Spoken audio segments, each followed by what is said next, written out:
Good morning, ladies and gentlemen. Welcome to this morning's session of the 2023 ULCT Annual Convention.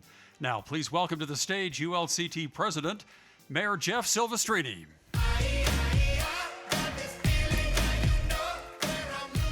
Thank you. Hey, welcome everybody. This is the third and final day of our conference, and we're going to launch into our business session, which we do every year to do changing the guard, and also to consider resolutions for the league to direct our policy as we advocate for you on the Hill and otherwise. So we have two resolutions this morning to consider, and we'll be voting on these. So first of all, if you have not gotten your credentials for your city or town to vote, back at the back of the room, you'll be able to get those from league staff, and so I encourage you to do that right now. And while you're doing that, those of you who don't have them, Thrailkill is going to take a moment to talk to us about ARPA, and then Roger too is going to talk to us about the parliamentary procedure that we'll be following with those resolutions, and then I'll be back to work us through them after they're done. So thanks. So Liam.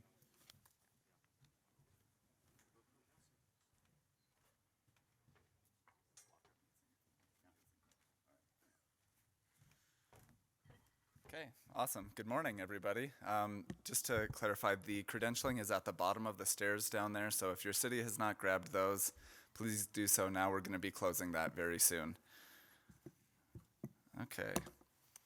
All right, so ARPA. 2 years ago, they signed the American Rescue Plan Act, which outlined which was a response to the COVID-19 public health emergency. And 2 years ago is when I started as an ARPA specialist to help all of those who have those needs there. And I started as an ARPA specialist from the paid voluntary assessments. I actually don't know how this works. Is that bad, do you think? Oh, well, I don't see it. There we go. Okay. And there are a few different categories of use that it could be spent on there. Whether it was responding to the public health emergency itself, investments in water, sewer, broadband, premium pay for those eligible workers, or replacing public sector revenue. And that last one, replacing public sector revenue, in the interim final rule that you had to go through a certain process and explain and justify what that amount was. And with some advocacy from the Utah League of Cities and Towns, other leagues across the nation, and the National League of Cities, were able to get it so that you could take a standard allowance of up to $10 million, which has been really beneficial for a lot of our smaller cities and towns in helping with those reporting requirements and moving forward from there. And it's just made the process a lot easier and a lot smoother. So that was a great victory that we got there. In my work in the last couple of years, we've had various levels, offered various levels of assistance, some of that being just feedback on projects or helping them access their funds through GOPB, aid with state and federal partners, deadline reminders, and helping with the reporting itself. As everyone knows, the federal government is really easy to report stuff on, so that was just smooth sailing the entire time. We spent some good quality time on the phone with a few of you, and that was something I'll just really treasure. Always. We had some great town halls with some of our state partners as well, GOPB, GOEO. There was a really great grant program that GOPB did 2 years ago in the summer where we got 445 applications requesting over $1 billion on that $50 million grant. And it was a really hard process, but it was really great because it showed the need that was out there. And I think that the legislature and the governor's office really understood that, and they came back the next year with another round of funding to help with some of those. There have been some really great projects that I've consulted on, and it's been really fun to see how people have prioritized spending their ARPA dollars. Some on affordable housing. There's some drinking water infrastructure that was being replaced that had been really old, and this money was able to get that. Some technology updates in City Hall to easier broadcast their meetings and allow people to join remotely. Broadband, public health, cybersecurity, and just general infrastructure. And it's been great to see how all of these have been coming together and really improving, like I said, for the most part, some of these smaller cities and towns that I've been working with. And in that, in my transition, those couple years, I'll still do ARPA. I'll still be here for you to take those phone calls when their Treasury reporting portal isn't working like it never is.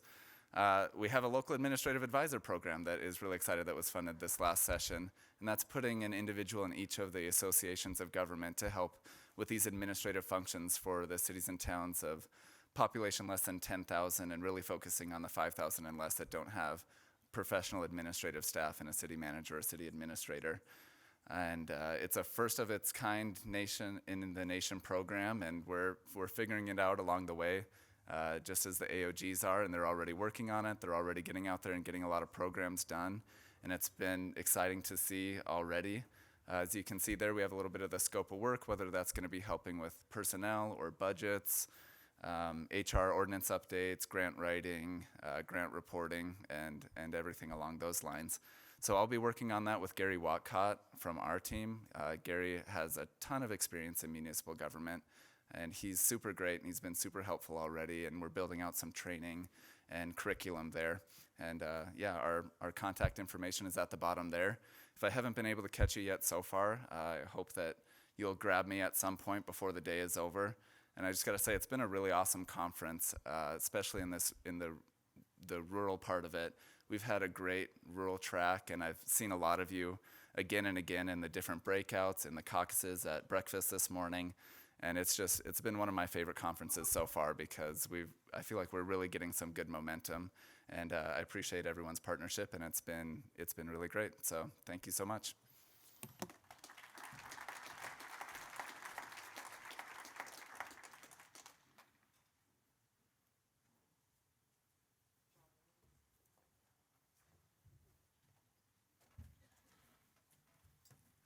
My goal is not to fall off the stage. I've been asked to take just a few minutes to talk a little bit about the procedures of voting and what will happen as we deal with these resolutions. Several years ago, we tried to reform a little bit of the voting process on resolutions to at least have some understanding of the rules today. The resolutions you'll be considering today can come from various sources. One of these comes from the board, one came from a city that proposed one. But the process is it goes through a vetting with the board, and then it goes to the Legislative Policy Committee, and the LPC is actually the resolutions committee for the league. They held several meetings on these resolutions where work was done on redefining and changing language, which was all permissible. But at some point, the work on the language was closed, and a formal public hearing amongst the LPC as a resolutions committee was held, and that was done on Tuesday this week. That vote had to pass by a 2/3 to submit that to this body today. And I think one of them was unanimous and one had one no vote. Today, in effect, a finished product is presented to you. The options could change it as up to you, but I'd hope to caution that the real goal here is to ratify or to disapprove the approach. So anyway, we have had in the past situations where we were writing on the fly in the body. That just doesn't work well. So the hope here is we're giving you a finished product. You need to know it's gone through multiple hearings and a formal hearing where all those changes could have been proposed, and many were, and they've been incorporated. So today when we vote, it'll be a slightly different voting process. Your cities have been given cards that have numbers on them, and those numbers correspond to your population. So it's the majority of the delegates by the population reflected on your cards, which makes the counting a little bit slower. So bear with us on that as we go through it. But anyway, I wanted to briefly lay that out before we started. Turn the time back to Mayor Silvestrini. And I'm officially designated the parliamentarian today.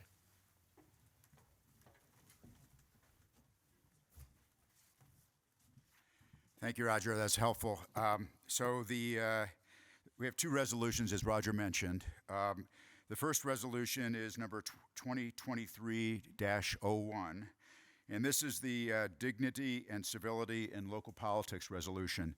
As Roger mentioned, this resolution is recommended to this body by your board of directors. We considered this resolution to support the governor in his Disagree Better initiative, and also to send a message to everyone, every resident, every community in our state, that we respect civil discourse, And while we might disagree about things, most of the people that come to our meetings and that interact with us are coming to us because they care about the community. If they didn't care, they wouldn't come. But because we have that common goal and that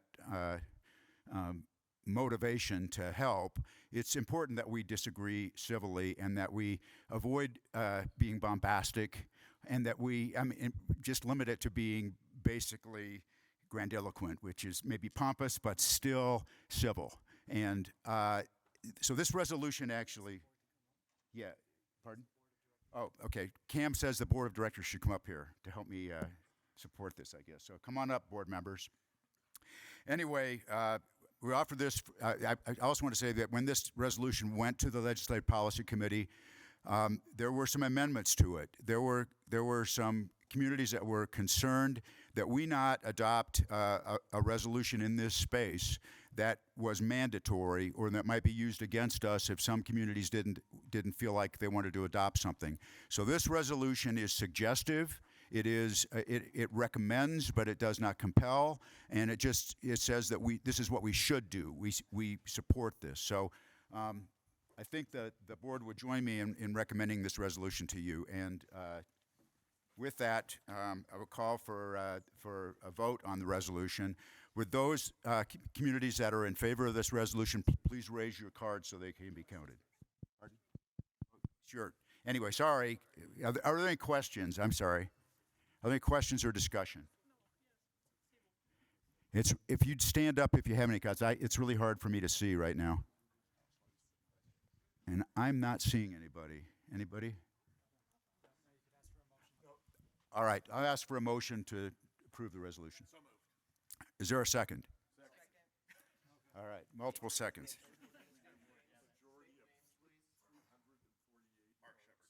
All right, we need a majority of 348 votes. So now you can vote. If you're in favor of it, please raise your card and keep it up there so that our staff can count them.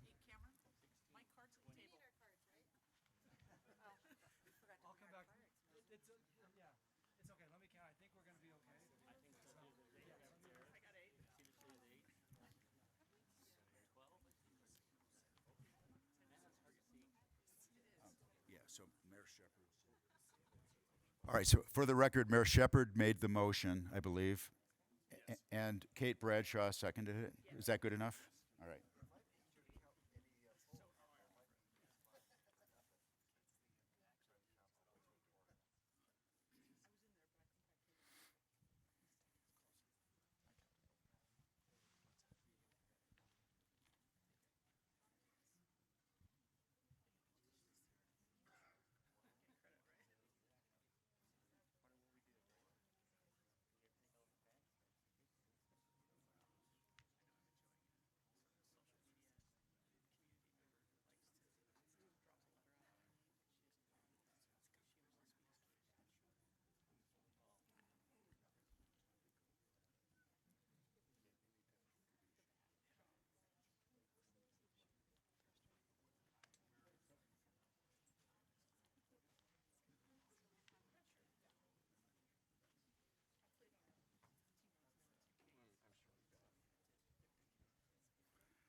So are we done with the count?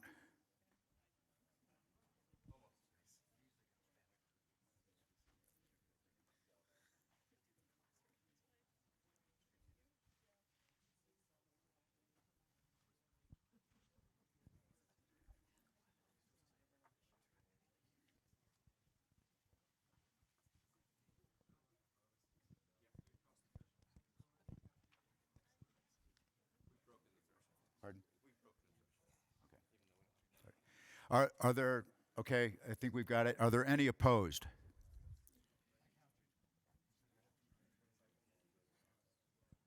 Are you opposing this, Councilmember Jackson? Okay. I have to come talk to you. Okay, I'm not seeing any cards that are opposed. So 328 in favor, that meets our threshold, and the resolution passes. So thank you very much.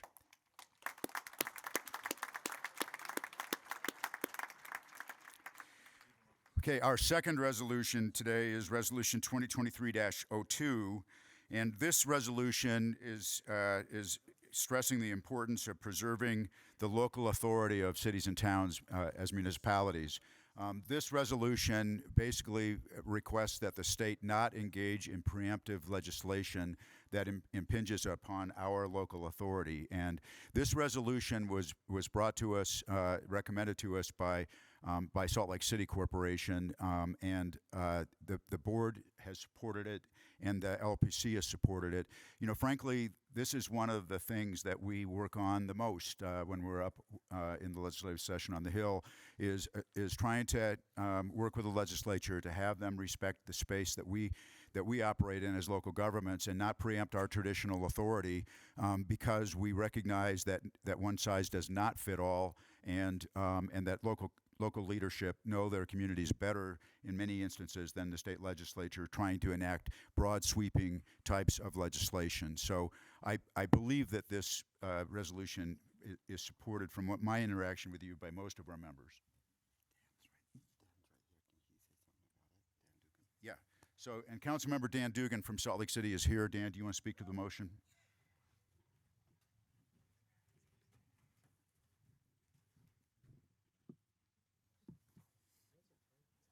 Good morning, and thank you very much for your time here. Salt Lake City has a pretty good history on the preemption, and it goes back to 2018. And so we thought it was very valuable and important to propose this resolution from our experience with preemption. And in 2018, the inland port was pretty much kind of pushed down, I should say pushed down our throat, but I'm going to. Because I just did. Down our throat is what happens a lot. Yeah, and it really caused a lot of concerns because we really didn't have a voice at the table there, even though it was going to take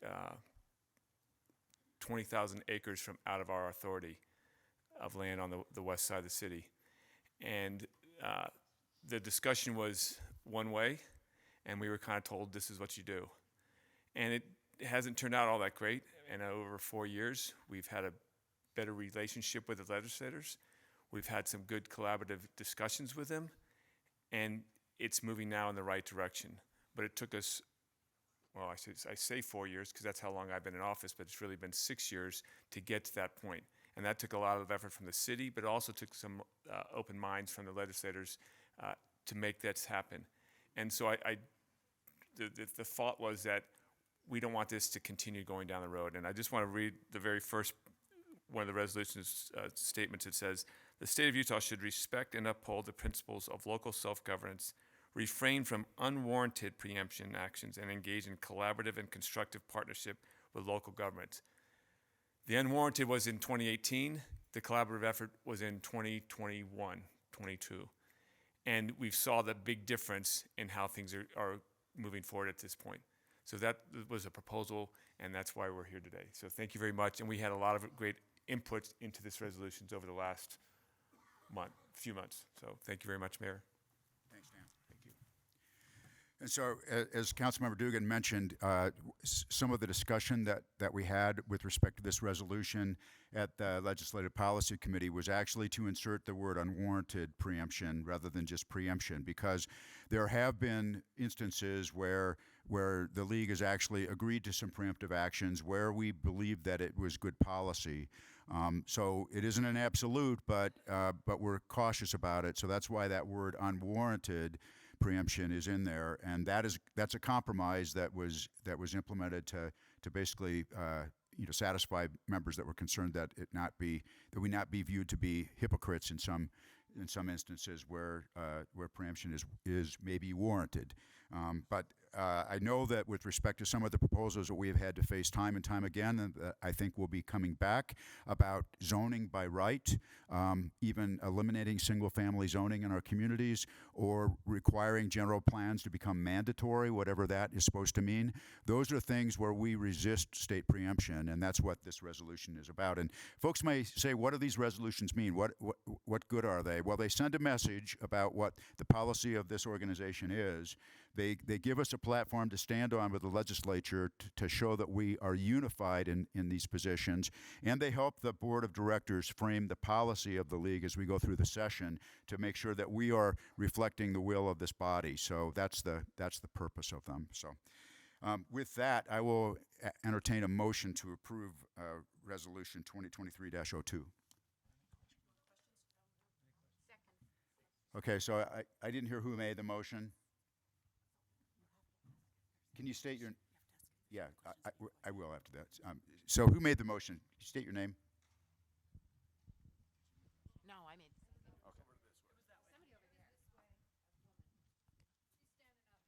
Okay, did you get that? Thank you. And Councilmember Sherry Jackson seconded it. Okay, so we have a motion and a second. Is there discussion to the motion? Or anybody have any comments or anything that they would like to speak to the motion about? And if you're in the audience, I'd ask you to come forward so that people can hear you in the microphone, or maybe you got it. Okay, we have a handheld. Is there anyone? It's super hard for me to see unless you're standing up.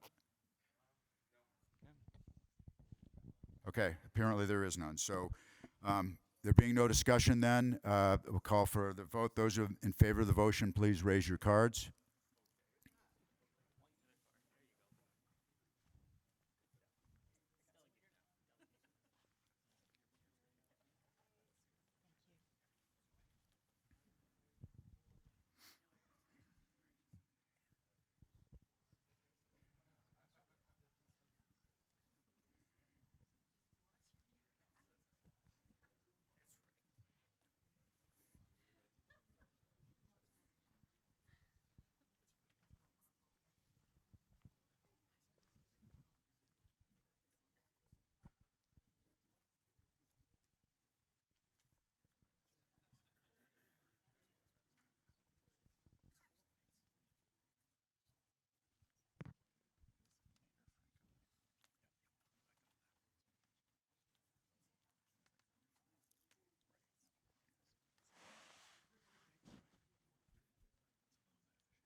Okay, we've got are there any opposed? I'm not seeing any, but it's tough for me to see.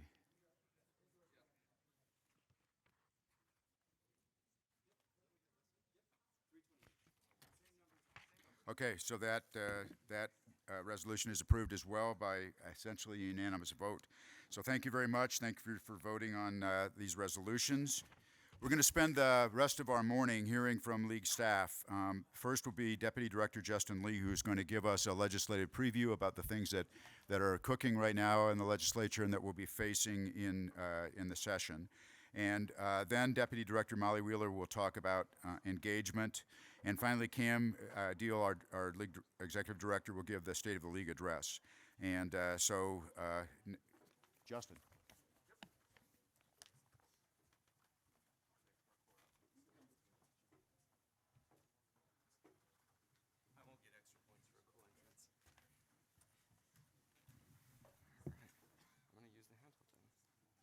Hey, good morning, everyone. Thanks for sticking around. Thank you, Mike. Good morning. Thanks for sticking around this morning. Excited to be with you. As always, if I'm on the stage, we're going to be talking about legislative issues, doing a little legislative update. Is the handheld on? Can I walk around? If I move over here, will it work? All right, so I'm going to talk about legislative issues. I'm going to talk about what's coming up. And as always, we're going to talk about how we can talk to our legislators. So a few years ago, we started talking about the city's work initiative. So when I was on the stage at this conference for the first time 2 years ago, we talked about these steps, about identifying your legislators, about connecting with them, and about telling the story of what's going on in your cities. And we're going to talk about this a little bit today. And we're going to do a little bit of polling. So first off, though, I'm going to show you this adorable picture of my son. That is my son. He is in 5th grade right now. I think he was in kindergarten when this was taken. Anyone want to guess where this was taken? Somewhere with rocks in Utah. I know that's really easy. These are the lava tubes down in Snow Canyon State Park. So I used to go to the UAC, Utah Association of Counties meeting every November when I used to work in the state elections office because we worked with the county clerks. Their conference programming worked out really well for me most years because they'd have things I cared about on Wednesday and things they cared about on Friday and nothing I cared about on Thursday. And so, which was great. So I would go do things. And sometimes I'd take my family with me. And this year I took my son. And we went and explored the lava tubes. Now, I don't have the videos for you, but my son never stops talking. And every year when we go for parent-teacher conferences, they say, you know, he talks a lot. And we're like, oh, we know.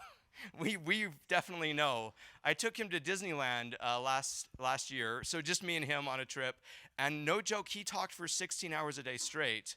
And all I had to do every once in a while would be like, wow, I didn't know you did that in Minecraft. That's what the day was like. But so when we went and explored the lava tubes, my son, I didn't understand what he was doing at first, but he'd say, I want to take a video. So we'd take a video, and he was doing it like he was hosting a Discovery Kids show. And he'd say, here we are on this lava tube, and here's all these things, and here's what happened. But I promise this is going somewhere. It's not just a cute story. But at one point, about 4 videos in, he looked at the camera and said, hey guys, it's me again. And so we sent that to the family, and now that's a thing that happens all the time with our group chat. So if one of our kids, he's the youngest, if one of his older siblings is out hiking somewhere or they're doing something, they'll send a video to the family and say, hey guys, it's me again. I'm here on a mountain. And yes, I said mountain because I'm from Utah, not mountain. But hey guys, it's me again. One of the things we have with the legislatures is I know you feel like you're reaching out all the time to them. Sometimes they're listening, sometimes they're not listening. But hey guys, it's me again needs to be our motto when we're reaching out to legislators. We just need to keep reaching out over and over and over and being persistent with that because eventually they may listen, not always. So we're gonna do some survey questions here. So if we can pull Slido up, maybe. I hear from the backstage. But this one, okay, so go to Slido.com, or you can pull out it is actually faster if you go to Slido.com and put the code in if you can't get your camera to work. Or you can put in the number 1081399 to get on Slido. But we are going to have a few Slido questions here. So I'm going to give you one more minute to go. And by minute, I mean like 10 seconds. All right, let's pull up the first question. So, that is the second question. There you go. So, does ULCT believe in survey fatigue? Your options are no, also no, strong no, or all of the above.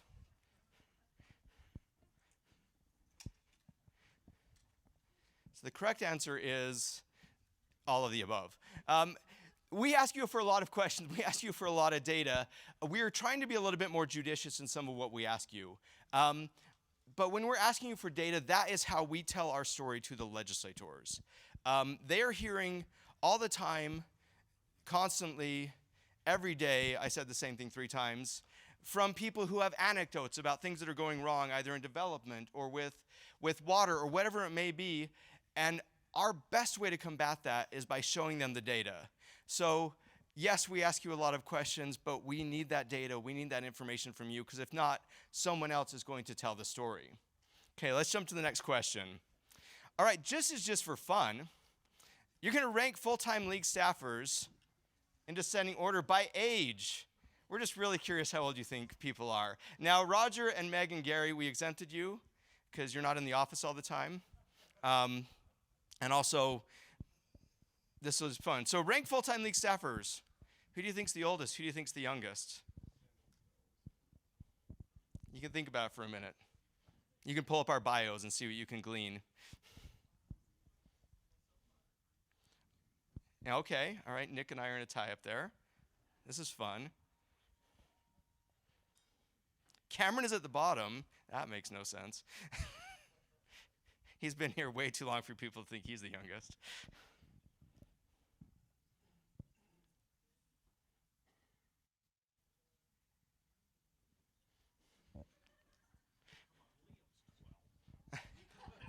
Liam is not 12. He's like 5. All right. So in case you're wondering, the order I actually started on the screen was the correct order. I am, in fact, the oldest full-time league staffer by a couple of years.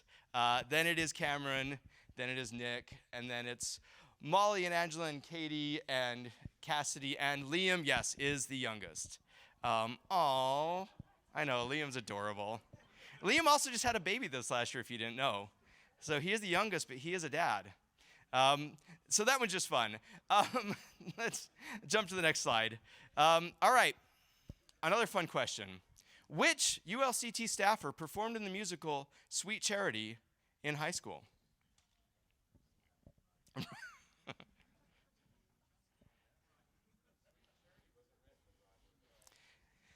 Yes, if you know when Sweet Charity was written, it would be difficult for Roger to have performed that in high school. That is true.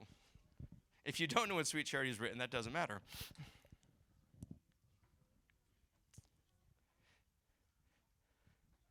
All right, so the correct answer on this one is not actually me, red herring. It's Molly Wheeler. Molly Wheeler was in the musical Sweet Charity in high school. And she's really excited for me to tell everybody that. Okay, let's jump to our next slide. Don't worry, there is going to be a point to this. Not just talking. All right, so this is a little bit different than what I normally do, but I want to talk about a parable that shows up in the New Testament, and it's going to be applicable. It's the parable of, it's called either the unjust judge or of the persistent widow. It's a fascinating story about a judge in a city who regards neither man nor God. He doesn't care what anybody thinks. He does what he wants. And there's this widow that comes and wants him to avenge her of her adversary. Says, I need you to take care of this. I want justice. And the guy says, you know what? I don't care because I don't care what anybody thinks. Whether it's God or man, I don't care. I do what I want. And you can see in this picture, big thanks to the Canadian Mennonites for posting it. That's where I found it. But the judge, he's getting over it because the widow is persistent. And what the judge finally says is, I am going to give her justice so she leaves me alone. Now, there are several different translations. Some of them say, I'm going to give her justice so she does not slap me in the face. That is one of the translations. I'm going to give her justice so she doesn't hit me in the head, so she doesn't attack me. But basically, the gist is, I'm going to give her justice so she leaves me alone and quits bugging me. I know, again, that you feel like sometimes we say, reach out to your legislators over and over and over again on different issues. But I will tell you, there are persistent widows, and by widows I mean lobbyists and other people, who are reaching out to them all the time and saying, you gotta fix this thing. You gotta avenge this wrong. If we are not also reaching out, if we are not also telling our story, if we're not being persistent widows in our own right, then the unjust judge is listening to somebody else. So, this is not another Bible story with a snake. This is a story. One time when I was in Beijing, China, long story about how I ended up in Beijing, China, random story, but I was in Beijing, China, and I was in a Middle Eastern restaurant in Beijing, China. This is not a made-up story. This is all true. I was in a Middle Eastern restaurant, and they had this floor show doing these whirling dervishes, and at one point they had a belly dancer come out. And the belly dancer had a large snake around her neck. It was not this snake. I just found this one on the internet. But there are pictures. I'm not posting them. There's a belly dancer that shows up with a snake on her neck, okay? And she was out there. She was dancing, doing her thing. I'm not paying much attention. I'm eating my food. And suddenly, I feel a weight on my shoulders. It is the snake. The snake is now on my shoulders and my neck. And I was not excited about that at all. But then the belly dancer takes me by the hand and makes me come up and dance. Now, some of you may be thinking, why would you get up and dance in this Middle Eastern restaurant in Beijing, China? And the reason is because I had a snake on my neck. And I would do anything to get that snake on my neck at this point. And if I had to get up and dance for a minute to get rid of that snake, I was going to do that. This is the same story again. I was ready to do stuff just to get rid of the snake. In this scenario, you were the widow in the last one. Now you're the snake, okay? Again, the legislators, if we keep reaching out, if we keep telling that story, sometimes it will be because of our data, and we'll say, we have made a very good case. Sometimes it will just be because we're a snake on their neck and they want us to go away, and they will listen to us to do it. But again, persistence. We ask this over and over again. We are sometimes the snake on your neck saying, we need your stuff, we need your data, we need you to reach out to the legislators and tell your story. It's because it makes a difference. It works if we keep doing it. All right, a couple more. Oh man, see, we go to the survey question and I give you the answer, so let's see how fast you paid attention before we get to Slido. But how many bill files were open last year at our fall conference? This was also a test to see who's actually watching the slides. Okay, as of last year, our conference was the first week of October, and there were 636 bill files open when I ran the numbers on October 7th last year. So jump to the next question. How many bill files are open or were open as of last Monday? I haven't run the numbers since Monday. But how many bill files were open this last Monday?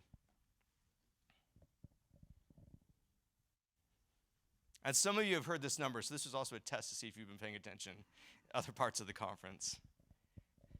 Numbers 814 bill files. There's been a 28% increase, and we can jump to the next slide. 28% increase in bill files opened 1 month earlier. So a few reasons for that. One, we do have a lot of freshman legislators, and last year they could not open bill files as early. You can't open a bill file until you're in session or until you're elected as a legislator. This year, they could open those right out of the gate. So bills got open in May. They're still opening bills. Bills that just died procedurally are going to be back. So there is going to be a lot of work and a lot of discussion. If you're not participating in our legislative policy committees and you would like to be participating in those committees, join us. That's where we're going to be talking about a lot of these. Our next one is on September 25th. We know some of you are not getting the emails. We're still working through some kinks on the system. If you're not getting the LPC reminder emails or Friday fax emails, please email us. You can email me, jlee, Jlee, at ulct.org, and we'll work on getting that list updated. But we're going to have a lot to talk about. All right, next question on our survey. On average, how many cars are left in the Capitol parking lot when the last league staffer leaves the Capitol during the legislative session? Okay, I almost asked, who are the last people in the lobbyist lounge when the league staff leaves? That's right. The answer is Kate Bradshaw, Billy Hesterman, and the league staff. Yes, that is correct. This does feel like a sad attempt by Justin for some sympathy.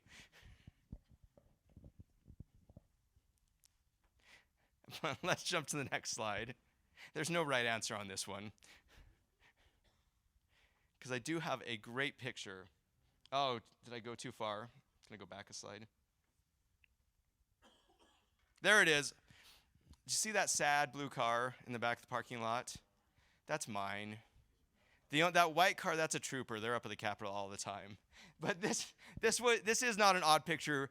As league staff, we are up at the Capitol before it's light, and we leave long after it's dark because of how many bills we are working on tracking. So not just a plea for sympathy, but again, another plea that we're up there trying to work as long as we can to get the right outcomes for our cities. So when we're asking you for the data, please send it to us. It makes a massive difference. All right, fun question. Which ULTC staffer has a building named after him or her? Is it Roger Tu with the Utah State University Finance Building? Is it Gary Watcott with the South Jordan Public Safety Building? Is it Angela Adam with the Office Culture Center? Or is it Liam Thrailkill with an indoor pickleball facility? Liam wants to have an indoor pickleball facility named after him, so if anyone is building one, I've got a suggestion for a name. But that is correct. It is Gary Watcott, in fact, who has a South Jordan Public Safety Building named after him. Gary has joined our team full-time this year. He's going to be working mostly on the local administrative advisor a local administrative advisor project, but also he's going to be helping us in things like public safety and retirements and other things with all his years of experience behind. All right, next slide. Okay, which ULCT staffer consumes the most office snacks? Oh, wait, that's one slide back, sorry. There we go. Maybe in the middle? Do we not have that one? All right, we're going to jump because I think that one didn't make it. We're going to ask you this question. By the way, I have no idea which ULCT staffer eats the most snacks, but I was curious what you thought. All right, we talk about the UEOC all the time. What does the UEOC stand for? What does that acronym mean? Is it the Uniform Economic Opportunity Commission, Utahns Eat Only Carrots, Utah Energy Ombudsman Commission, or the United Engineering Office Company? Trick question. No, it's not. It is the Uniform Economic. What is it? Unified. Oh, trick question. You're right. It is the So we talk about the UEOC all the time. UEOC is the commission that is chaired by the governor, has the Senate president on it and the Speaker of the House on it. There are a lot of subgroups out of this commission that work on water, that work on the Commission on Housing Affordability, that work on government efficiency, that work on several other things. The reason we bring this group up so often is because a lot of big bills have come out of this commission in the last few years. Those bill files that I said are open, that 28% more than last year, that doesn't include anything coming out of the UEOC yet, because the UEOC hasn't really opened bill files yet.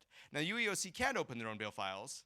They actually have to send those to legislative committees. But there are a lot of big bills coming in the water space, in the housing space, all the places in transportation. And those are, again, things we're going to be talking about at legislative policy committees coming up. So again, when we're calling and saying, hey, we need you to reach out, we need you to tell your story, it's because, again, we have a lot of big things that are coming out that we're going to need your help on. Let's jump to the next slide. All right. Now, for any cities on these lists, do not get too offended yet. If you do, send your emails to Liam Thrailkill. Okay, which city uses the most secondary water? St. George, Farmington, Box Elder, or Moab?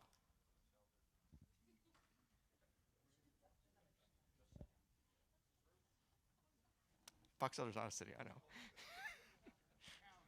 Box Elder is a county, correct. I have no idea. The correct answer is whichever city had water on during the middle of the day that somebody took a picture of and posted on social media. That is the correct answer. Next slide. Which city puts up the most administrative roadblocks to new housing development? Is it Bountiful? Is it Spanish Fork? Is it Ogden? Is it Cedar City?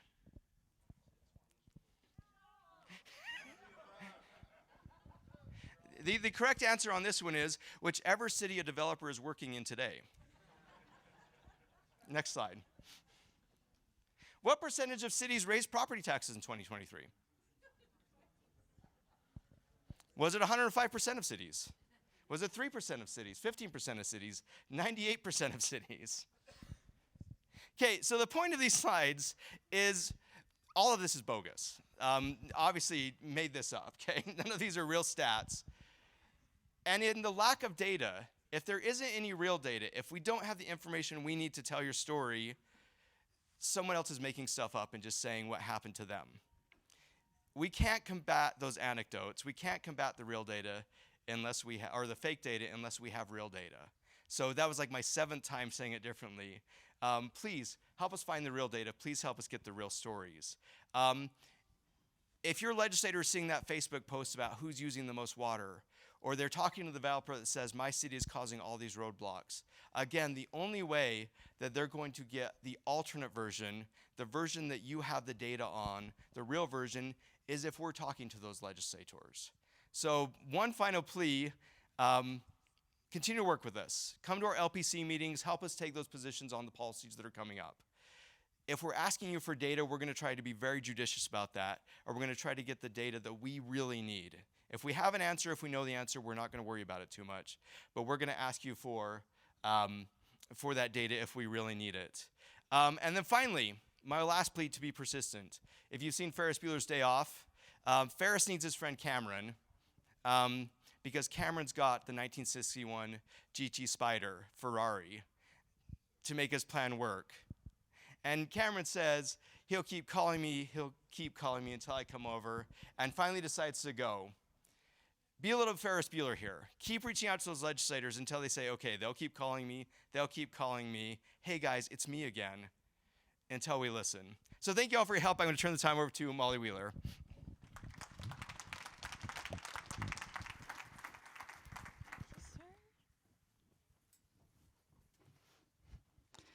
Well, now you all know that I was in. If you know anything about Sweet Charity, you know that that is not an age-appropriate show to put on in high school. But there you have it. And it's also lucky for me that the snacks question didn't work, because that is also 100% me.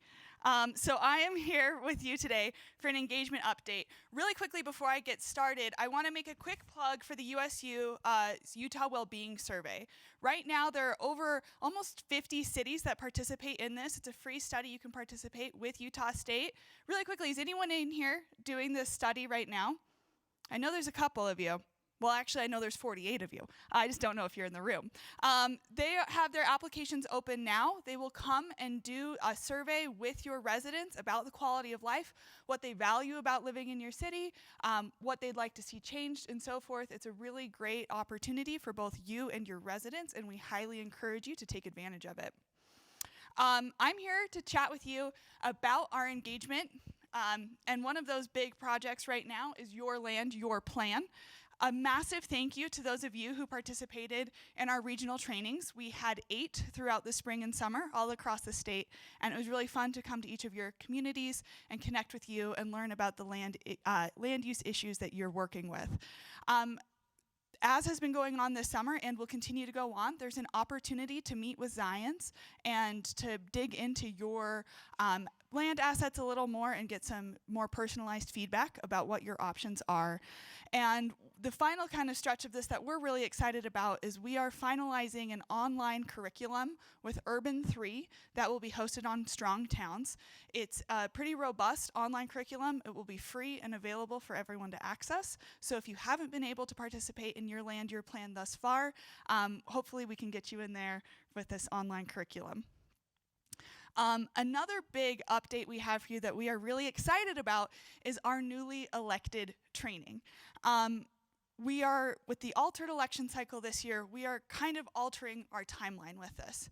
A lot of times, as you all know, when we get newly electeds in office, they need that training, right? It's overwhelming. If we just get them in and throw them in, their hypothalamus goes off, they go into fight or flight, and what we need is to trigger that cerebellum, right? And to get them into their logical decision making. And we do that by empowering them with information and good information. And so with that, we are switching things up a bit, and we are breaking out our newly elected training to have phases. So instead of just doing everything right before the session, we are providing a crash course on grandma, on OPMA, on budgeting. There will be an in-person event on December 9th at the Trust and on December 16th online. We'll have some webinars about how to engage with the legislative session in January. And what we're most excited about, or at least I'm most excited about, is we will then be moving those larger in-person gatherings after the session, after mid-year, and we're going to be able to come to you. And so our plan is to come to each AOG and have a regional meeting with all of you. Moving forward, annual will only be 2 days instead of 2.5. And so it's our goal to bring that half day to you moving forward and to tailor that programming to what you need in your region. We're going to come to you, we're going to learn about what's going on, and we're so excited about that.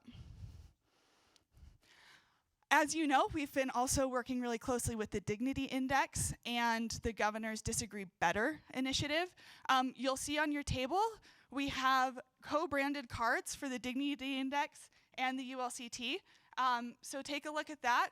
We have 20,000 of these. So if you don't get one today, we will be mailing them to your city. You can use them in your meetings. You can give them to your staff. You can give them to your council. And we're very excited about that. And as was kind of outlined in the resolution, we will be also working on some best practices to be sharing with you as well as we strive to disagree better and treat one another with dignity. Liam covered this a little bit, but again, we're very excited for the local administrative advisor. We secured $1.58 million of ongoing funding to help small communities that don't have administrative support. We finalized our contract with GOPB this week. We've been a little busy this week, understandably, so we are going to finalize the agreement with the AOGs next week. We're going to get the ball rolling. If you have any questions about that program, please reach out to Gary and Liam. You'll find their information on the slide. And another thing I'm very excited about, as you saw yesterday, every 2 years we recognize our retiring elected officials, those who are not running again. And while we really appreciate our elected officials and they do so much to keep our cities running, we also owe so much to our administrative staff who dedicate their careers to making these communities a place that is good to live in.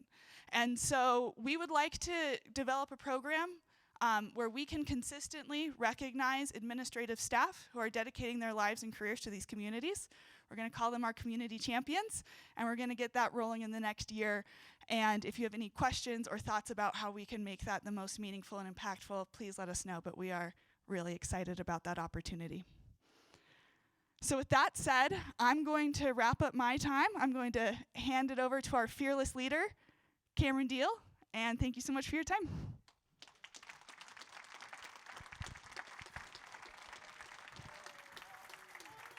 Well done, Molly. Well done.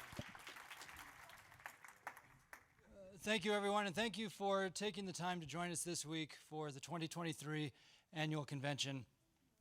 Hopefully it's been a productive and worthwhile use of your time, and we recognize that all of you who are in this room are balancing family lives, you're balancing professional responsibilities, you're balancing whatever spare time you may have left on top of serving your communities. And we applaud you and thank you for it. And it's really an honor and a pleasure for us as League staff to serve you and to help you serve your communities. We often say that the strength of the League is the membership, and we mean that. And part of that is at the Capitol, and then part of that is just the collective strength that you have when you meet together and learn from each other and grow together. My goal here over the next few minutes is to give you an update on the state of our organization. The state of the organization internally is broken down into 3 divisions: advocacy, engagement, operations. Justin and Molly have both hit a little bit on advocacy and engagement, and I'll touch on a couple of key points there, and then I'll also give you an update on our operations. First, on the operations side, these are a couple of really fun pictures of our Chief Operating Officer, Nick Jarvis, and me during our journey here at the League. So yeah, go ahead and chuckle. My wife did last night when I showed this to her as well. Actually, what she was chuckling about is the fact I was still rocking an old mission suit back in 2012, and she discarded those when we got married. But Nick and I, that was our first trip together to Washington, D.C., representing the Utah League of Cities and Towns. And then you can see we look a little bit different now, right, Nick? In 2023 compared to 2012, but this was us representing cities at the Capitol this past spring. And it's been an honor really to grow up in this organization. Nick and I actually both started as interns, and so we actually pinch ourselves when we think about the fact that here we are, me in this role and him in his role, leading this organization. On the operations side, we are proud that in our fiscal year 2022 audit, we had 0 findings. We're proud of the financial stability that we've been able to bring to the organization. In fact, in the fiscal year 2024 budget that the Board of Directors approved in June, we were able to reduce our overall operational expenses, as well as, thanks to the support of the Board of Directors, expand our staff bandwidth by creating the legal director position, Jared Tingy, who started with us a few weeks ago, so that we can have that greater connection with the Municipal Attorneys Association, have that additional expertise on staff. We've updated our budgeting process. So for example, you now see the dues coming out in January instead of April to help in your budgeting process, and the board takes that responsibility very seriously. And I appreciate the deliberation that they go through every year to make sure that we're finding the right balance and providing the return on investment to you. About 2/3 of the League's budget comes from membership dues, but we've worked really hard to grow our budget in other ways from non-member sources. Much of that comes through the 2 conferences, and we've had tremendous support from the private sector and sponsorships to help fund this conference so that we can bring you the types of speakers and the programming that we do. In fact, Nick was actually asked recently to present to other state leagues around the country about the different strategies we've used to increase those non-member sources. So we recognize that your dollars are finite, your dollars are valuable, and by extension, the membership dues that you pay to be part of this organization are incredibly valuable, and we honor that, and we respect that, and we appreciate your support. And last fiscal year, 99.6% of all cities and towns in Utah were members. And when you look around the country, there are a lot of state leagues who do not have nearly that sort of membership. So we're proud of that, and we appreciate your involvement within the league. On the advocacy side, Justin gave you the plea and the call to action, and you're going to hear more about that later from Mayor Kaufusi. But this is what we reported to you back in St. George a few months ago.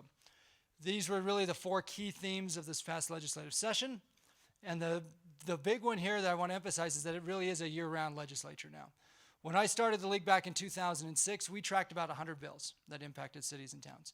This past session, we tracked 240 that impacted cities and towns. Now, I'm sure most of you woke up in the middle of January and thought, you know what we really need? We need 240 more state laws to help us in our cities, right? Everybody thought that? I certainly didn't. But there was a lot of work going on, and I'm proud of the collaboration we were able to achieve on some bills, and I'm proud of the opposition that we were able to mount on others. The 2 messages that we had during the session really resonated with legislators. The state of Utah has a surplus, but cities do not. How many of you still agree with that statement, that cities do not have a surplus, right? So we'll continue to use that messaging. We urge you to continue to use that messaging. And then partner with local government to plan for growth, not preempt local government or interfere with local government.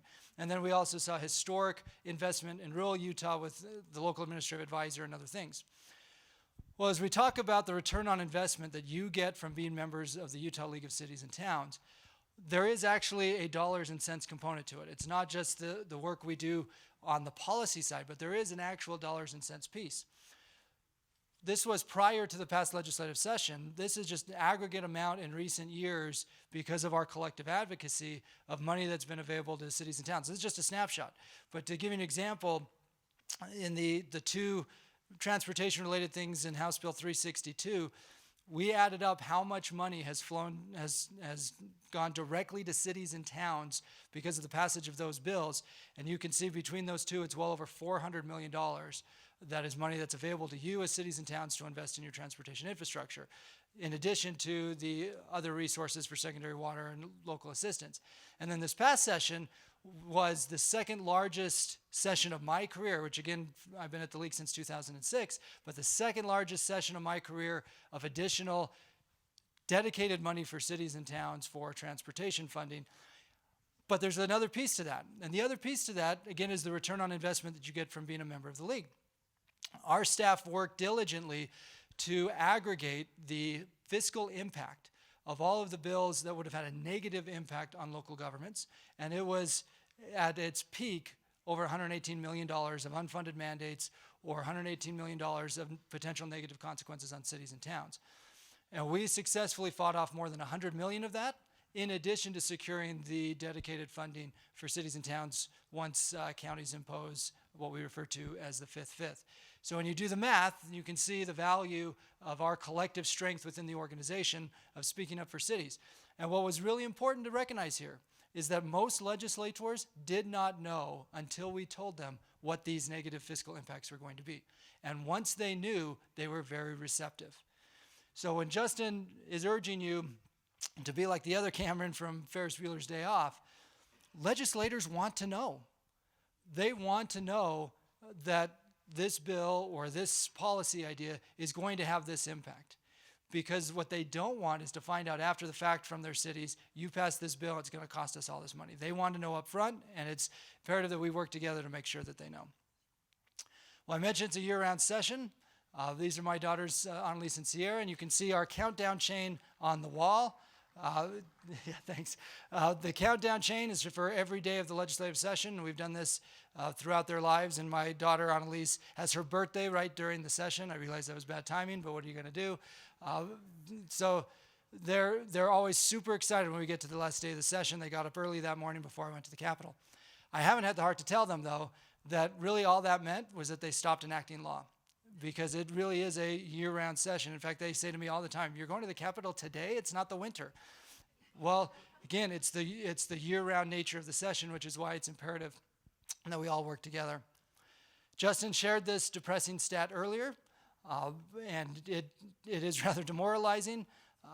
But again, there's value in making sure that legislators hear from you now. And we appreciate all of you who participated in the call to action the other day on Wednesday to contact your legislators and make sure you're having those year-round conversations. Because those 814 bills do not take into account the Unified Economic Opportunity Commission and the Commission on Housing Affordability and all of the other issues that are happening separate from the legislative interim process that now are going to come together over the next few weeks.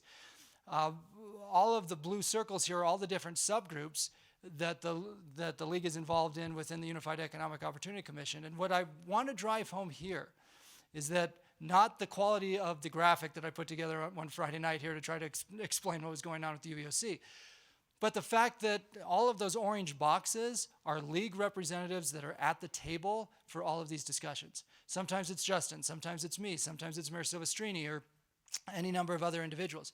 But the fact is we're at the table. I go meet with other state league directors on a regular basis, and we're constantly sharing notes and sharing strategies. And I'm blown away at how many state leagues report back that they do not have any sort of relationship with their governor or any sort of relationship with their legislative leadership. In fact, this is an editorial cartoon from Texas earlier this spring after the Texas legislature passed a bill that preempted local governments in Texas in many different ways. So why do they call it the Death Star bill? And you see the Texas legislature is choking local control out of local governments. That doesn't happen here. Yes, we have our battles, but we are at the table, and we're at the table because of the league officers. We're at the table because of league board members. And we're at the table because of the relationships that you build with legislators and the time that we all put in collectively to make sure we're working together. Just the fact that yesterday we had Governor Cox on our stage talking about how do we disagree better and still work together, that doesn't happen in a lot of states around the country. And that's noteworthy, and that's something we need to continue to build on. Well, cities work best when we work together.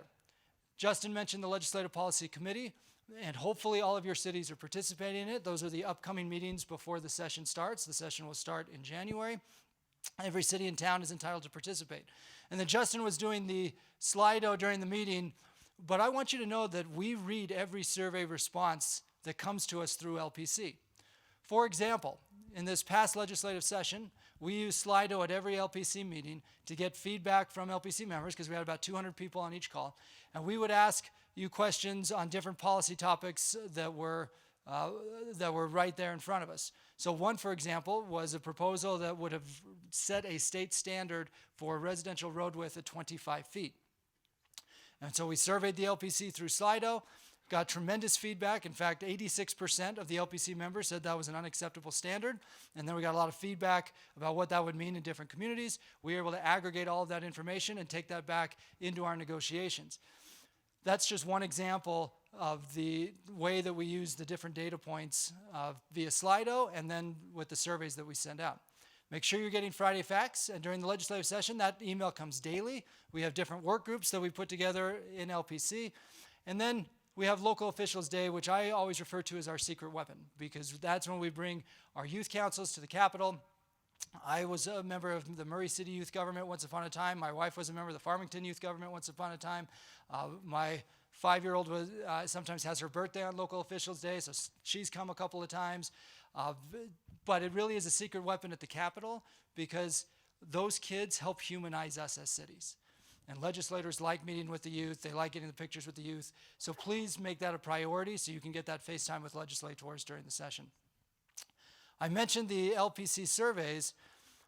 Yes, we use Slido when we're in the heat of the moment. But we've also, the last couple of summers, done what we've referred to as our LPC priority surveys. And within these priority surveys, we ask you for your policy priorities to help us build out our sandbox of where we negotiate, where we hold the line. And I'm pleased that since we started doing these surveys the last couple of years, of the top 30 policy outcomes that you've identified, in the last 2 legislative sessions, we've proactively achieved 18 of them. And then of the 30 that you identified as the most concerning, Only 2 have resulted in passed bills after much negotiation, and we've actually fought off 24 of them that have appeared in other bills. Part of the reason I wanted to return and report this to you is there's a lot of work that happens behind the scenes, and we want to make sure you're aware of it and know that all of us have a role to play here.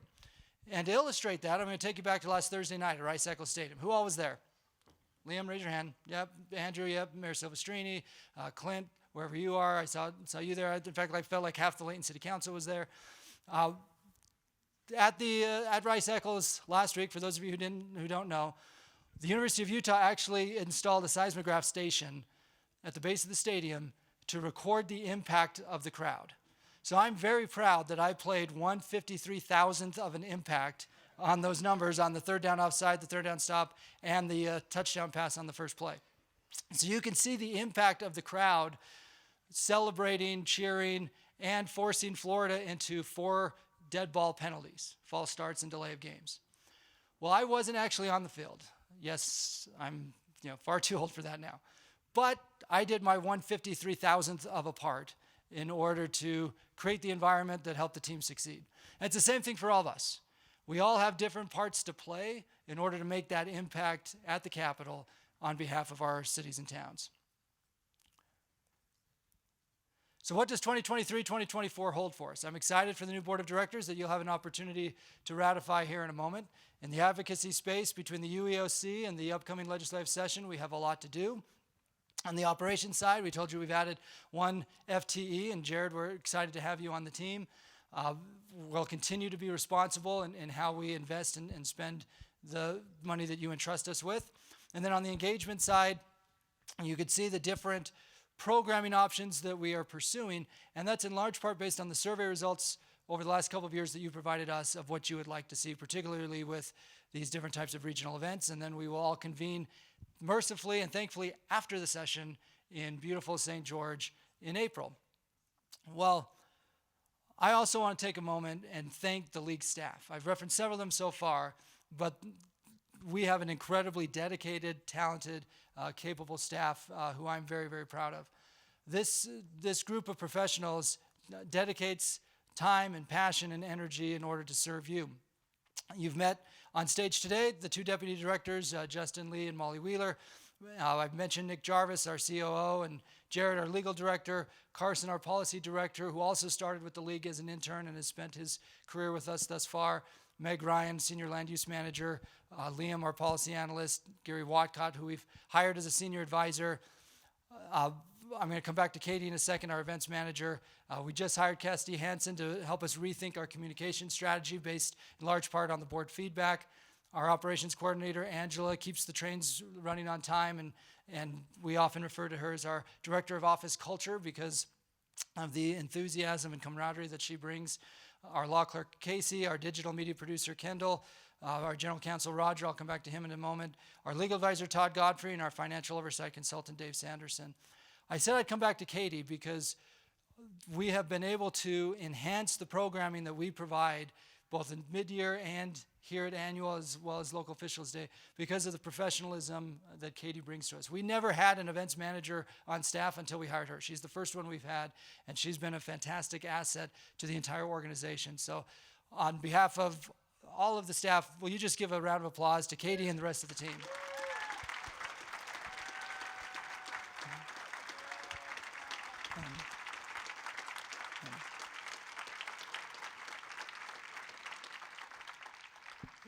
So now I have a surprise for a member of our team that he doesn't know about, and that is our general counsel, Roger, too. We nominated Roger for the National League of Cities Stutz Award, which is an award that goes to league staff employees who have dedicated at least 25 years of service to state leagues. So Roger, I won't do the math, but I won't do the math publicly, but we did the math privately, and you're well beyond the 25 years, and we're excited to be able to give you this award. So will you come up, and we'll give you this Stutz Award on behalf of the National League of Cities.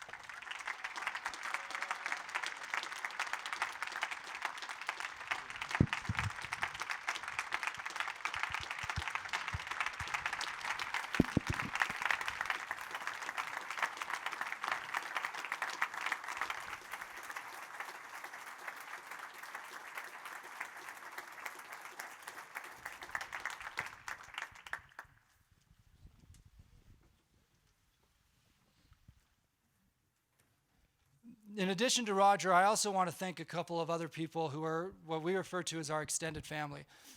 Yes, we have a changing of guard of elected officials, but we've also had a significant changing of the guard within staff. And that's why Molly told you before, we're going to start formalizing awards and recognition similar to what we just did with Roger, the National League of Cities. So we don't have anything formal right now, but I want to express personal gratitude to a couple of people who are going to be retiring soon. Now this card up here, this is a card that I made as my first project as a league intern back in 2006. This was obviously before smartphones, because now you can just create a list. But I put together a card, I laminated it. I couldn't quite get the spacing right, and we had to clarify a couple of area codes. But these were the people in 2006 that were on the Capitol with us all the time, and I gave these cards to everybody so that we would know how to get a hold of each other. And what's crazy is I look at this list now. I don't feel that old, but when I look at this list now, again, this was the 2006 legislative session, there are only 4 people come the end of this year when we get to the next session. There are only 4 people who are still going to be advocating for cities because the rest are retired, or they've moved on to other jobs, or tragically, in a couple of cases, they've passed away. So 2 of the people that were on that card are Gary Crane and Wayne Pyle. And so, interestingly, this was a picture we took on the last day of the legislative session a couple years ago. Lynn, Sean, and John, your names are on that card. You can't retire yet. Okay, so you're in the picture with Gary, but you can't retire yet because there'll be nobody left in the picture. But Gary Crane's the one standing to my left. Gary isn't retiring yet. He's retiring later this year. But Gary, for over 30 years, has been a city attorney for Layton and for Morgan and for other communities. But he's really been a champion of the League of Cities and Towns. He's been a right-hand person for us as League staff. And we'll honor him officially when the day comes at Layton City Hall. But I think it's important for you to know that there are people like Gary, there are people that, in addition to their day jobs, are out there advocating for your cities at the Capitol. And one of my favorite Gary Crane stories, and it was prophetic, is he said to me once a few years ago, I'm concerned that the legislature is becoming a full-time legislature because of all these task forces. And little did he know, when he told me that almost 10 years ago, how true that was going to become. But I've had lots of late night conversations with Gary as we've been strategizing on different bills, and he's been a tremendous champion for cities everywhere. So he brings that experience on the city attorney side, and we're going to lose that. But we're also going to lose on the administrative side Wayne Parker. And Wayne Parker is retiring in a matter of, I guess we're into hours now, right, Wayne? Because it's next week is when he bids farewell to Provo City. And one thing, should have mentioned that Gary Crane was he was the Attorney of the Year for the Utah State Bar in 2012. Well, with Wayne, and I've got the screenshot here, Wayne was the recipient of the Award for Career Excellence in memory of Mark A. Keene by the International City Management Association. They only give one of these awards annually for this national and international group, and in 2020, that was Wayne. But Wayne didn't just earn that award because of Provo, he earned that award because of his work and involvement within the league in general. In fact, one of the first calls I made after I became director 6 years ago was to Wayne to pick his brain about where we could go, where we could improve. And Wayne graciously served on our Constitution Review Committee, where we updated the Constitution and the bylaws. A couple of years later, after George Floyd was killed, and we put together our Love, Listen, Lead task force. Again, one of the first calls is to Wayne Parker to pick his brain of where do we go here to make sure we find the right balance of supporting officers and improving community trust in police.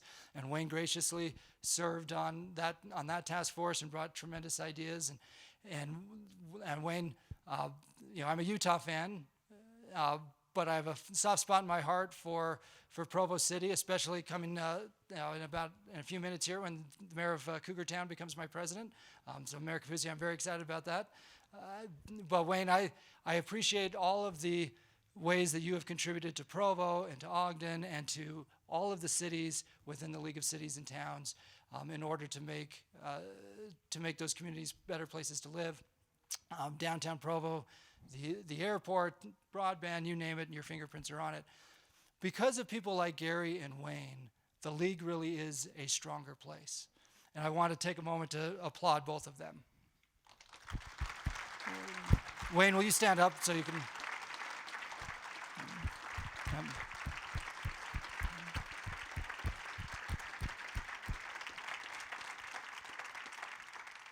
the league is a stronger and better place because of staff members. It's a stronger and better place because of people like Wayne and Gary who have extended themselves and have had the blessing of their elected officials to participate with us. In fact, if I recall correctly, Wayne, you've served with 33 different council members in Provo alone.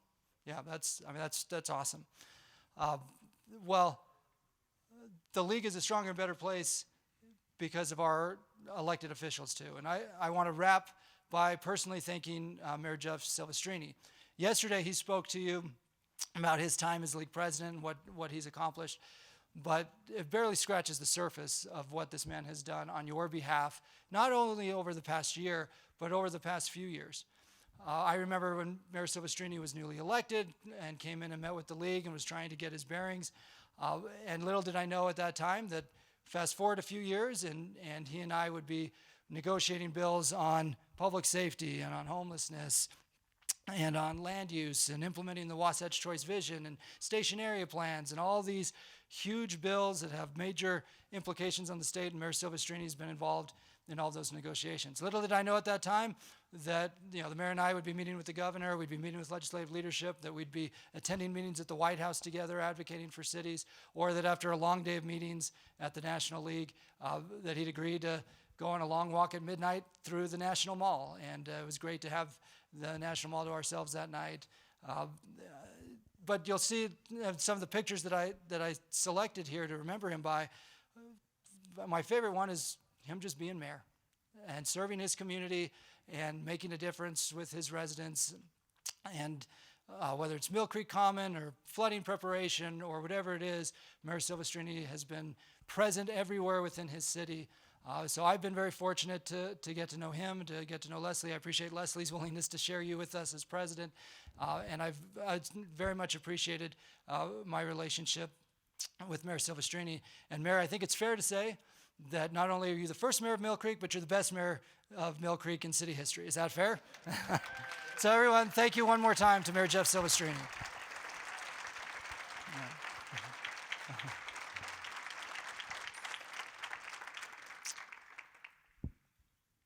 Because of people like Wayne Parker and Gary Crane, because of all the staff members that have come before, because of the elected officials who are leaving us this year, because of Mayor Kaufusi, who will be coming in as our new president, subject to your ratification, and Mayor Walker and the rest of the officers and board, and because of all of you in this room, I am proud to report that the state of the league is strong.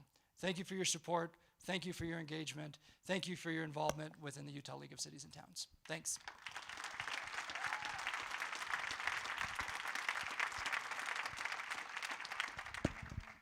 And now I'd like to invite the league officers, the current league officers, to join me on the stand as we will present to you for your ratifying vote in a moment next year's Utah League of Cities and Town Board of Directors. I'm going to turn the time over to Mayor Troy Walker of Draper, who served as the chair of our nominations committee. And we have the officers come up now. And Mayor Silvestrini, as the officers come up, we've got something special for you, which I know you will appreciate. So my staff will bring it up to us here in a second, so we can give you our last tribute and thank you. So Just said time's up on there. yeah, it did say time's up because that was for me. But now the next part, we're good to go. So Mayor Silvestrini, speak softly and carry a big stick. There's your big stick. I could have used this earlier at the legislature. Mayor Walker, I'll turn it to you. Oh, sorry, and then we have one other gift, Mayor Kaufusi. So the first time I met Mayor Silvestrini was not in Utah. If you recall, we were up in Boise, Idaho. Do you remember that? Riding bikes. Riding bikes together to learn about their greenway. And so I just thought I'd give a thank you. And I have a guy, an Ironman in my office, and he handpicked every bike gift. I don't even know what they are, but apparently they're amazing. So thanks for all your leadership and example. Thank you.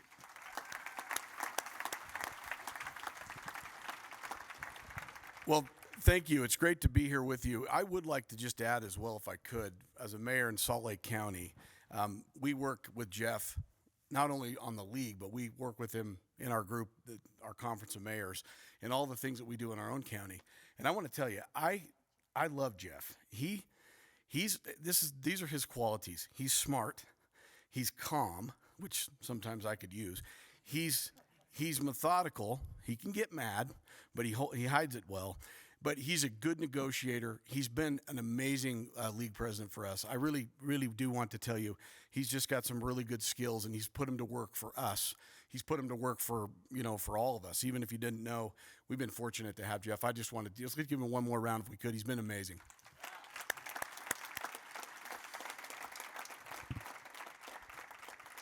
I can always count on him to calm me down, so it's good. Mayor Kaufusi we'll have to calm her down. Anyway, if I could, I would like to start with, and I'm gonna list all of the proposed officers for us for our vote today. First, proposed President Provo Mayor Michelle Kaufusi. First Vice President, myself, Troy Walker, Draper City Mayor. Second Vice President, Bountiful Council Member Kate Bradshaw. Immediate past president, of course, Mayor Jeff Silvestrini. UCMA rep, Spanish Fork manager Seth Perrins. And now to our board members. Roosevelt Council member. Oh. Will you all start coming up then? Thank you. Sprint. See? Kate's got it. She's got it. As they're coming up, so could we get, who else do we don't have up here on the stage yet? We've got, we need Seth. I'm here. You are? You're there? Okay, very good. We're good, the officers. Okay, all right. Board members, and I'll tell you which ones are new to the board. Roosevelt Councilmember David Baird, West Jordan Mayor Dirk Burton, Salt Lake City Council Member Dan Dugan is new, Mapleton Council Member Jessica Egbert, Hilldale Mayor Dania Jessup, new, Woodland Hills Council Member Carrie Malkovich, Riverton Council Member Tanya McKay, Blanding Mayor Logan Monson, North Logan Mayor Lindsey Peterson, Cedar City Council Member R. Scott Phillips, St. George Mayor Michelle Randall, Clearfield Mayor Mark Shepard, Kaysville Mayor Tammy Tran, Lehigh Mayor Mark Johnson, Manti Council Member Mary Winch, Torrey Mayor Mickey Wright, and then ex officio members. Murray Mayor Brett Hales is our treasurer.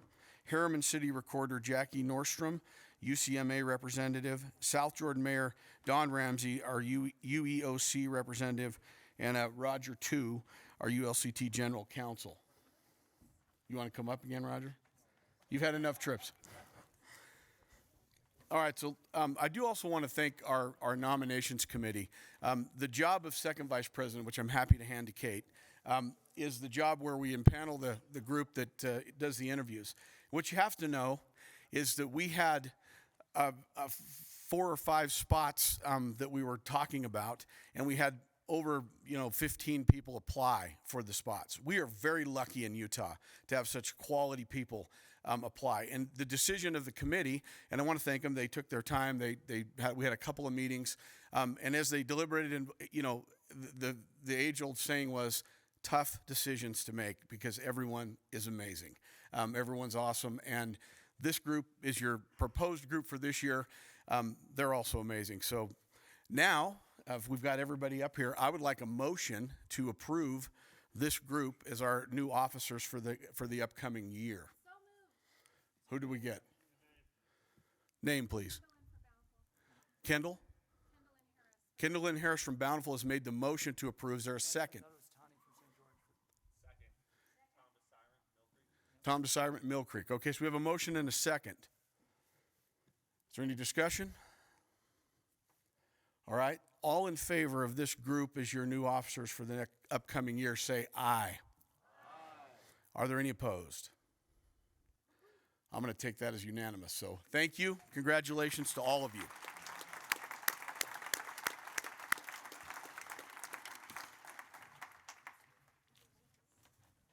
So with that, I'd like to welcome to the stage your new president of the Utah League of Cities and Towns. We have our ceremonial presidential gavel. The Mayor of Provo, who you'll notice is listed in blue because we are all on the same team, Team City, right? And the same conference next year. But please welcome your league president, Provo Mayor Michelle Kaufusi.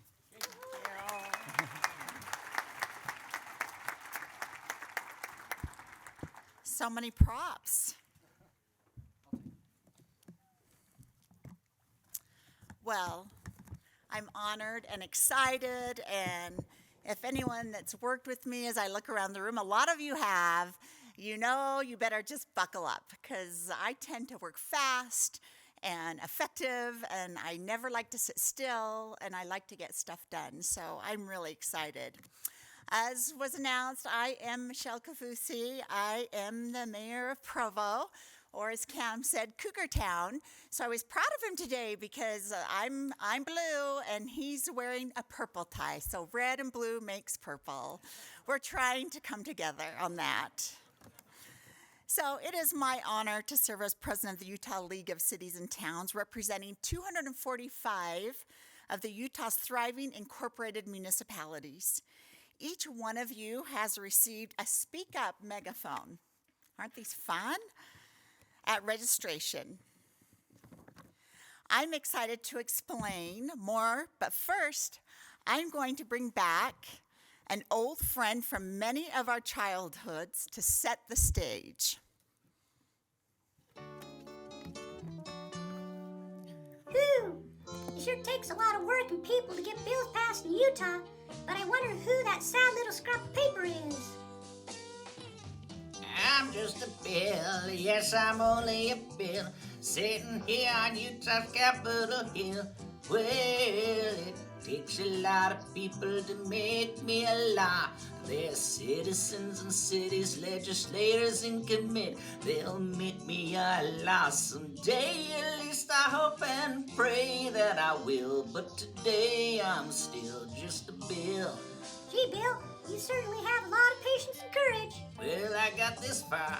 The Utah League of Cities and Towns were organized in 1907 to represent incorporated cities. Cities can now speak up with a strong, unified voice to state and federal representatives. Cities understand local needs. When they speak up to legislators, they are serving citizens. I'm just a bill, yes, I'm only a bill, sitting here on Utah's Capitol Hill. Well, it takes a lot of people to make me a law. They're citizens and cities, legislators and commit. They'll make me a law someday, at least I hope and pray that I will. But today I'm still just a bill. He signed your bill, now you're a law. Oh, yes!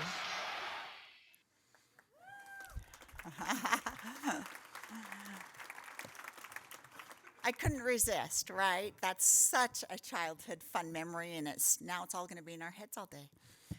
As Bill said, cities can now speak up with a strong, unified voice, and when we do, we are better serving our citizens. What makes the Utah League of Cities and Towns strong? Unity and individuality. Unity, it is the power of 245 municipalities speaking up for city needs. But being 245 strong on paper only means little, whereas 245 voices is impactful. And our individuality, while we share much, our differences are also important. Together we speak up on similarities. Individually, each of us speaks up for our unique community. So our 2024 Speak Up theme represents the what, who, and how. As elected officials, you know we always have to answer those questions, right? So we will make a difference this year. I'm going to tell you how. So the what. The megaphone represents the act of speaking up, amplifying our voice to those who are on our team. The who. The megaphone is a tool to cheer on our team. The triangle shape represents who is on our team. We are on a team that includes our local citizens and those federal and state representatives who also represent them. The how. What are we saying and how are we saying it? We are having respectful conversations. We are developing relationships, and we are storytelling so our team understands our issues better. Let's take a look at the 2023 legislative session. There were 240 bills with direct local impact. Ask yourself, how did you tell your municipality's story? If you were to give yourself a grade on how well you spoke up, what would it be? More importantly, how can you do better and how can we all speak up more? Actions speak louder than words. This year, we will be encouraging connection and conversation with our team. Watch for a Speak Up bingo game. We always have fun, right? If you've worked with me, we gotta have some fun. A bingo game during the session with prizes for incentive. But the real incentive will be our flooding the floor with the stories of cities. 2024 is the year when our 245 voices are heard, our presence is seen, and our actions are felt. This is the year we all link arms and speak up. So thank you.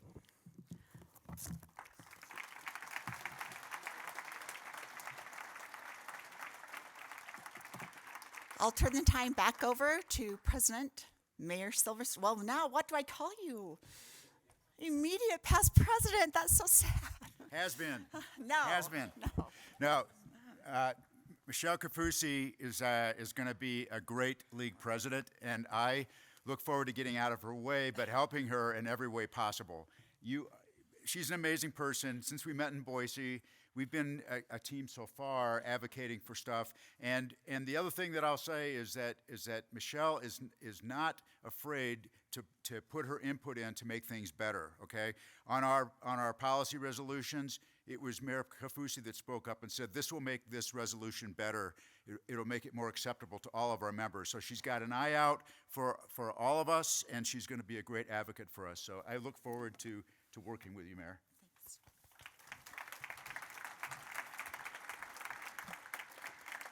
Okay, so this is the conclusion of our business session. We're going to be back in here for noon for our keynote speaker. I think you'll find him to be extremely interesting. Eric O'Neill, he's a cybersecurity expert, and we've had some breaches around our state that are concerning with our own municipality, our own municipal computer systems, things like that, so it will be helpful. So enjoy the breakout sessions until noon. In the meantime, I would like to ask for a motion to adjourn the business session. So moved. I heard a motion from City Manager Winder and a second from Councilmember Sherry Jackson from Mill Creek. All in favor? Aye. We are adjourned. Thank you.